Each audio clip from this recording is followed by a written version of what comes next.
All right, the next section is dividing. Luckily, if you thought the multiplication part was easy, then you will think the division is easy because dividing fractions is actually going to turn into multiplying fractions. Okay. You cannot divide by a fraction, just like you could not divide by a decimal.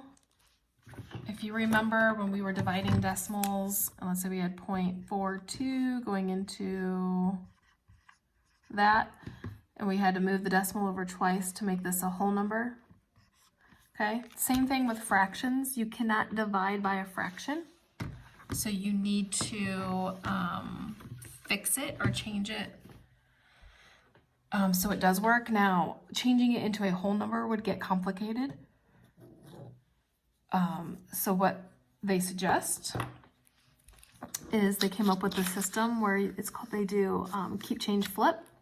If you keep the first fraction the same, you change division to multiplication, and you flip the second fraction, it now becomes a multiplication fraction. It will give you the same answer. So if you actually reverse this division problem into a multiplication by multiplying the reciprocal, that means the second fraction is flipped, then you will get the same answer. Okay? So the rules for division are the same exact rules for multiplying fractions and mixed numbers. The only one that's different is number 2. So here, I don't have any mixed numbers, so I can't change anything into improper fractions, but I am going to do keep, change, flip. Keep the first fraction the same, change to multiplication, flip the second fraction.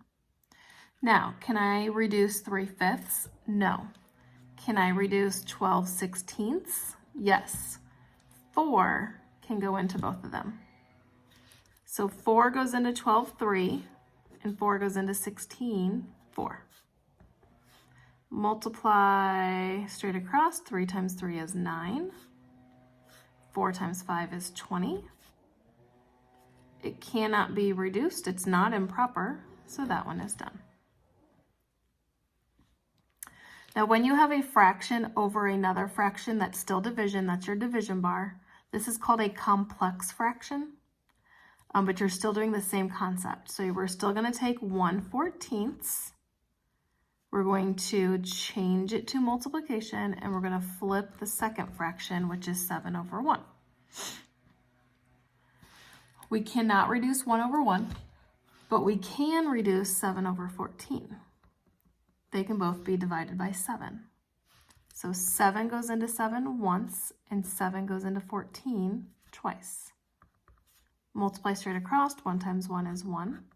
2 times 1 is 2. And that one is done.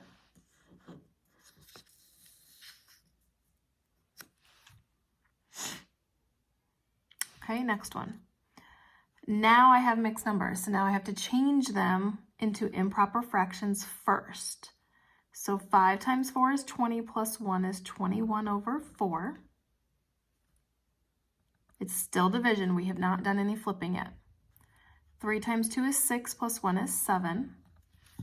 Keep the same denominator. Now that we have our fractions, now you can do keep, change, flip. So keep the 21/4, change to multiplication, flip to 3/7. I cannot reduce 3/4, but I can reduce 7/21. They are both divisible by 7. 7 goes into 7 once, 7 goes into 21 3 times. 3 times 3 is 9, 4 times 1 is